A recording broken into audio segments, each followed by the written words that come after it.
السلام علیکم، بسم اللہ والصلاۃ والسلام علی رسول اللہ۔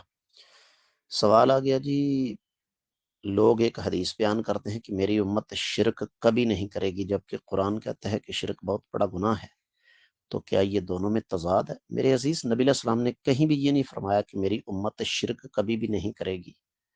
حدیث کے لفظ یہ ہیں کہ مجھے تم پر شرک کا ڈر نہیں ہے۔ اس کا مطلب یہ ہو کہ پوری امت اجتماعی طور پر شرک میں مبتلا نہیں ہو سکتی۔ اس کا مفہوم اصل میں یہ ہے، اب یہ کہیں بھی نہیں ہے کہ میری امت شرک کبھی بھی نہیں کرے گی۔